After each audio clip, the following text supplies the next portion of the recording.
Salut à tous, c'est Fildrong et bienvenue dans cette nouvelle vidéo. Je suis aujourd'hui accompagné d'un invité un peu spécial car c'est Raph le flamboyant, encore une fois. exactement Raph le Flamboyant, champion VGC, excellent joueur duo avec qui j'ai fini le tournoi du Meldon dimanche à Paris, qui était vraiment très très épique. On est arrivé jusqu'en finale. Qu'on a gagné, mais on va vous commenter en fait le dernier match de la C'est finale, le match le Les plus deux autres épique. étaient honteux. Les deux autres étaient honteusement bons, je dirais même. Ils étaient Ah mais en excellents. face, ils étaient vraiment bons. Hein. Là, Ils étaient c'est- vraiment bons et ça s'est joué à un poil de cheveux C'est ça. de gagner. Et donc, en fait, pour vous expliquer très très vite avant de lancer le match, ils avaient une team qui reposait vraiment beaucoup sur l'intimidation et la baisse des statistiques. La protection des oiseaux, en fait, hein, comme dans la Exactement. vraie vie, lorsqu'on est écolo, en fait, au final. Ouais, exactement. Ouais.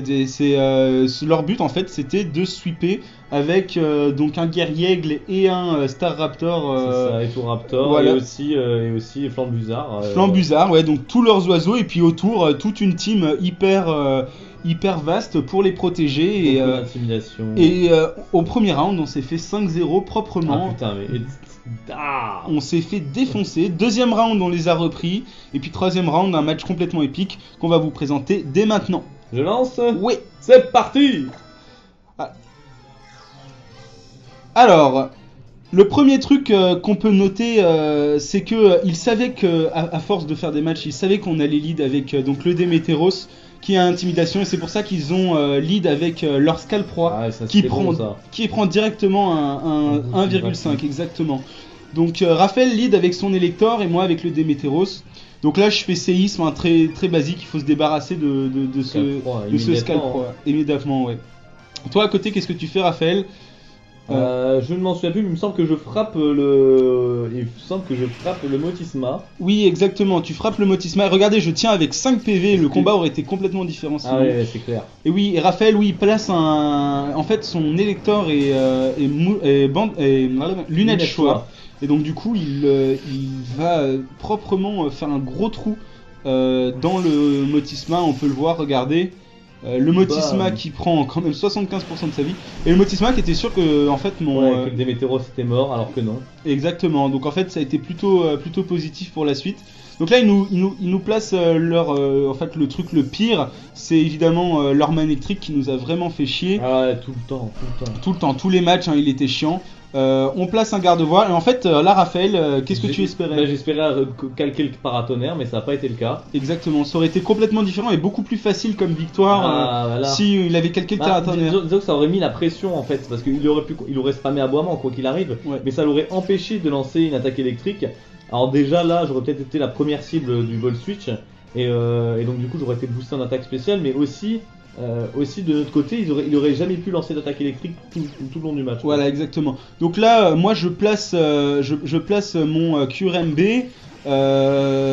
et je veux jouer très évident parce qu'en fait, on ne voulait pas ce Manectric et qu'on avait prévu en stratégie de focus en fait en majorité l'adversaire de droite. C'est ça. Donc pour se débarrasser de tous ces Pokémon. Donc là, il y a un Moonblast qui arrive sur Parce que je suis scarfé. exactement, parce qu'il est scarfé. Et en fait, là, moi, je me suis rendu compte que j'aurais dû faire une autre attaque parce que vous allez voir qu'il va ramener son oiseau et que moi, je fais Telluri Force. Donc ça, c'est une grosse erreur de ma part. Hein. Par contre, grosse erreur de leur part, entre guillemets, si on peut appeler ça une erreur. Il n'avait pas d'autre choix, mais le Motisma va faire changer clair sur le garde-vent et va me le mettre KO alors que mon garde-vent ne servait absolument à rien contre leur équipe. Donc là, c'était vraiment une bénédiction, si on peut dire ça. Ça t'offre un placement parce qu'en C'est VGC, ça. en fait, il faut pas KO à tout prix parfois. C'est ça. C'est mieux de laisser un Pokémon bloqué en fait pour forcer le switch parce que là, son garde-voire, Raphaël pouvait rien faire. Alors que là, du coup, Voilà. lui, il peut placer son Elector et puis menacer énormément les oiseaux. Hein. Mon Moonblast aurait fait aucun dégât au Raptor en face avec un Exactement. grand attaque spéciale en moins. Là voilà, il me met KO, donc oui, alors l'électeur là il se fait mettre KO bien sûr, mais ça permet de garantir un minimum les dégâts sur le Raptor qui se prend lui-même, qui se met dans la tronche quoi. Et surtout le but c'était d'en mettre un KO avant de placer l'Hexagide. Quoi qu'il Exactement, arrive. parce que notre bot secrète c'était l'Hexagide. Donc évidemment, moi je tape parce que je sais que je peux tenir à peu près tout. Je tape les Raptor que de toute manière on avait voulu focus tous les deux. Et là il lui reste que le Manectric en fait, donc il faut pas que le mec en face perde son Manectric. parce que sinon il n'aura plus de Pokémon en fait, c'est tout C'est simple. ça. Donc on l'a vraiment focus. Hein. Je vous Ouais. rappelle que là, celui de gauche, il lui reste en fait tous ses Pokémon. C'est ça. Donc, Et là, vas-y. là, c'est le moment intéressant parce que ça c'est un set anti-VGC en fait, l'Exagite que j'ai là. Et c'était presque évident qu'ils allaient pas faire de double focus parce que ben ils pouvaient s'attendre au bouclier royal. Donc là je prends la lance-flamme. Cette VGC oblige la vulnassurance sur l'Exagite, surtout mon Exagite un peu particulier parce qu'il est physique. Ouais, exactement. Donc là, on a un bout de feu qui sur mon abri. Et puis là, regardez, Bam, Rock Slide. et voilà, Ouais. éboulement qui a +1 après l'intimidation, défonce proprement Les deux Pokémon adverses. exactement les deux Pokémon adverses. Et là, il ne reste plus que 2 Pokémon en face, alors que nous, il nous en reste 4. C'est ça. Donc on est vraiment très très bien parti. Là il y a un Misdibule, mais en fait le truc c'est que là globalement il peut plus rien faire parce que si il coup bas l'Exagide, il meurt d'un Telluriforce, et si il coup bas sur mon propre Pokémon, donc le Curem, il va laisser en fait l'Exagide se placer en fait. C'est ça. Et alors, c'est quand je dis c'est un set anti-VGC, c'est un set anti-Kuba parce qu'en VGC, les Kangourex fusent de partout. Et donc, du coup, il a en plus une attaque qui ne fait pas de dégâts, c'est-à-dire Dance Lame. Voilà. Là où j'aurais pu mettre Toxique, mais bon, là j'ai choisi Dance Lame et ça tombe bien parce que contre lui, bah. Donc c'est là, utile. il repasse à +2 parce qu'avec les intimations partout. Puis moi, je place ma propre Misdibule. Donc là, évidemment, il est un peu dans la merde, le pauvre. C'est ça. Moi, j'ai juste à spammer. Donc j'ai tête de fer sur mon Misdibule. T'as baissé son attaque aussi. Et j'ai baissé son attaque. Donc là, je sais que je peux pas mourir de sa Misdibule. Surtout que tête de fer est assez rarement utilisée sur les Misdibules en VGC, je pense. Non, c'est très utilisé. C'est très utilisé, mais, ok, d'accord.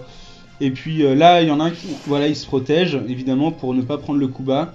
Et puis il rate le Sucker Punch, donc le coup bas. Et puis tête de fer qui fait très Ça, mal. c'est la clé. C'est un peu le déséquilibre du combat multi que je trouve vraiment dommage d'ailleurs. C'est qu'une fois que d'un côté on a mis tous les Pokémon KO, on se retrouve à 2 contre 1. Exactement. Même si c'est 3 contre 2 au final. Hein. Ouais, si on a ouais. que un Pokémon de chaque côté, on est clairement avantageux s'il n'y a plus qu'un seul Pokémon en face. Exactement. Et là, là on a un Exagide qui est à Plus 4. +4. Et donc là, c'est fini. C'est ça. Il n'y a plus qu'à. Moi j'avais fait de toute manière Câlinerie qui, même à full vie, l'aurait proprement défoncé. Clairement. Et puis là, voilà, il se prend un +4. Et c'est comme ça qu'on a gagné la finale.